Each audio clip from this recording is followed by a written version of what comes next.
Salut à tous, j'espère que vous allez bien et comme vous pouvez le constater, aujourd'hui je ne suis pas seule pour cette nouvelle vidéo. Je suis accompagnée d'un guest ici.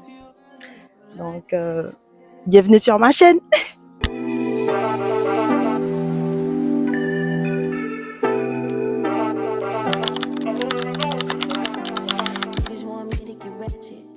Alors, mon invité en question nous vient fraîchement du Canada. Froidement même. Froidement. Oui. Mais bon, on est là, on profite du soleil au Kennesaw Mountain, in Georgia. C'est au States. Tu as pris l'accent, hein? Faut pas dire ça que les gens ils vont penser que je suis pas sérieuse. Arrête. Je sais même pas il fait combien de degrés. Il y a le soleil qui nous tape là. Non, mais il vaut mieux ça que le Canada. Ouais, le froid du Canada, c'est quelque chose, hein. C'est quelque chose. C'est Canada qui demande. Donc, suivez la vidéo jusqu'à la fin et dites-nous en commentaire ce que vous pensez de ce sujet-là. Alors, pour cette nouvelle vidéo, on va vous parler de ce qu'on appelle le dépassement de soi. Pour faire suite, je te laisse te présenter, non? Bonjour à tous, j'espère que vous allez bien et que cette vidéo vous trouve bien importante. Mon nom est Philippe Angemito, je suis étudiant à l'université de Laval. Je poursuis une maîtrise en gestion publique internationale. C'est un honneur aujourd'hui de faire partie de cette vidéo avec Sophie que je connais depuis 6 ans. Ouais, ça fait 6 ans. Non? Et nous allons vous parler, je vais la laisser introduire le sujet, puis nous allons aller tous ensemble. Ouais, merci Philippe. Donc, suite à ma dernière vidéo concernant le syndrome de l'imposteur, je me suis dit, pourquoi pas vous ramener ce qu'on appelle le dépassement de soi. Donc, le syndrome de l'imposteur se rattache surtout à la limitation de soi, selon moi. Donc Philippe, déjà, est-ce que tu as regardé ma dernière vidéo? Oui, j'ai regardé. Peut-être il ment, on sait jamais. Peut-être qu'il ment.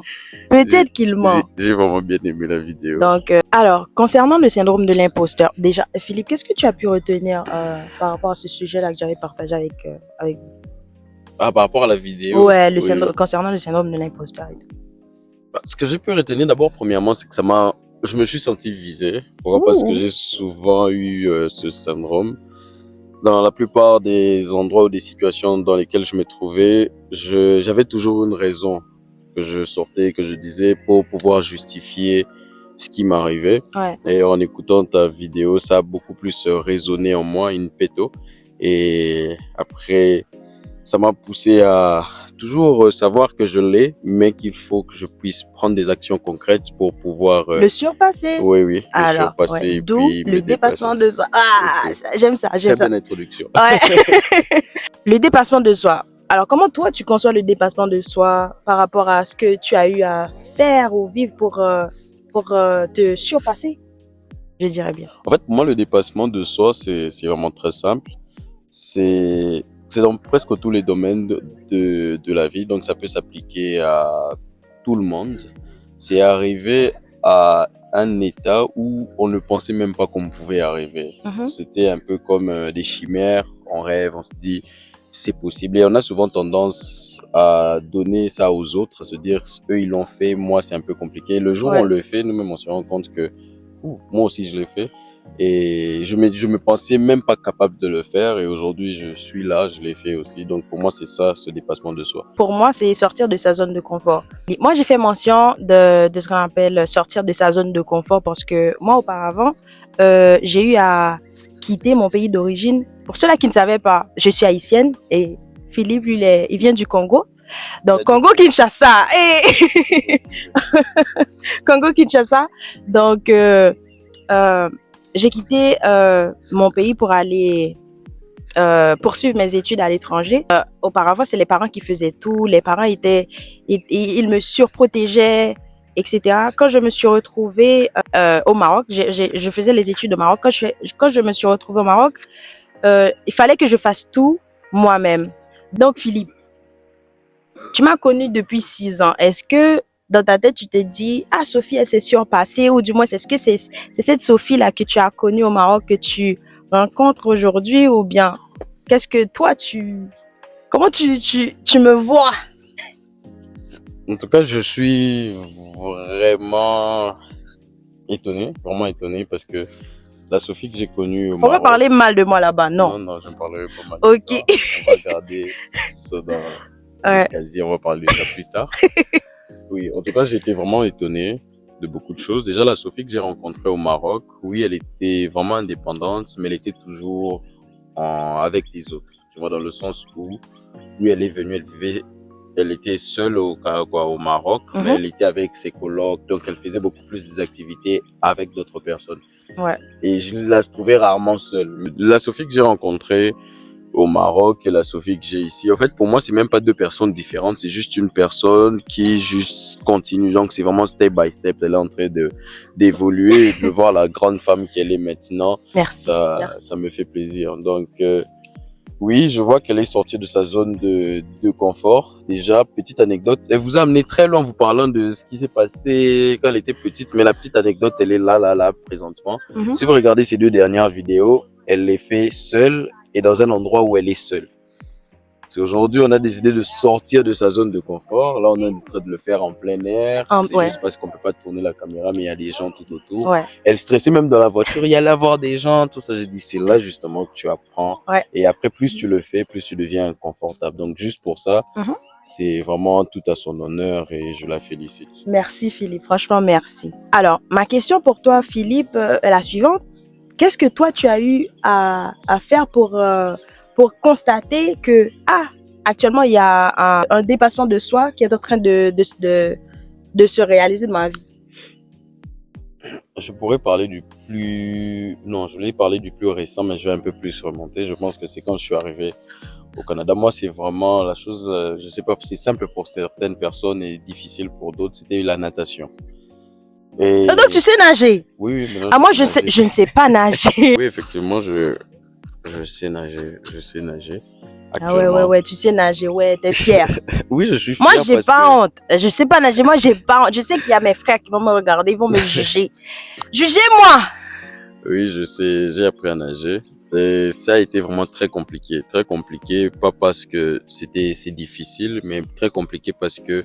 Tu voulais te challenger? Oui, je voulais me challenger. J'avais un blocage dans ma tête. Parce que pour petite anecdote, ma mère, elle a perdu son frère qui s'est noyé. Ok. Donc pour ma mère, c'était Franchement, vraiment un désolée, hein. trauma. Mhm. En tout cas, merci. C'était vraiment un trauma pour elle que ses enfants aillent à côté de l'eau. Et c'est là que mon père trouvait ça vraiment paradoxal. Il se disait, mais si les enfants, pour qu'ils se noient pas, ils doivent justement apprendre à nager.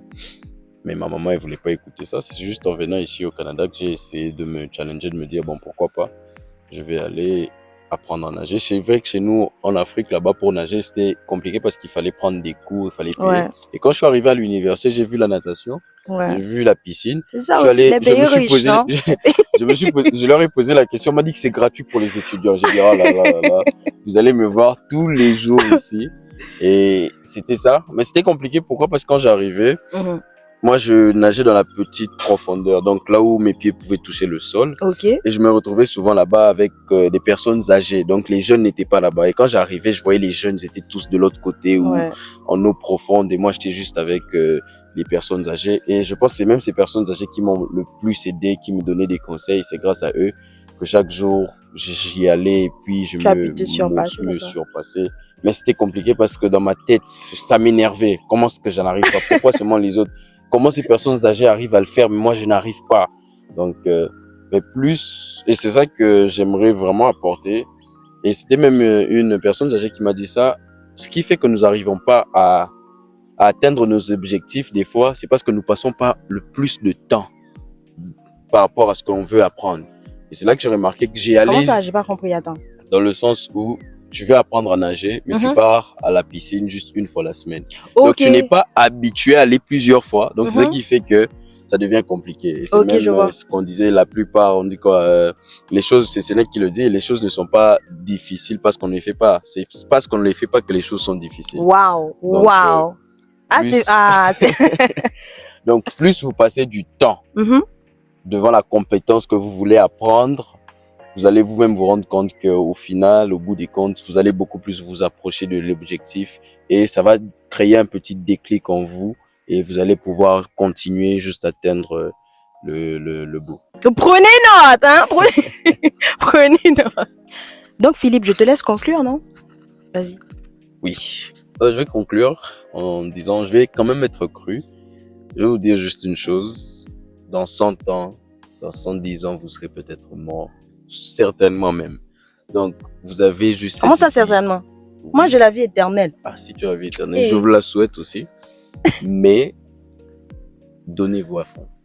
Vous avez juste cette vie pour le faire. Donc, apprenez les compétences que vous voulez apprendre. Et puis, les regards des autres, ce n'est que leur regard. Donc, Ouais, surpassez-vous. surpassez-vous.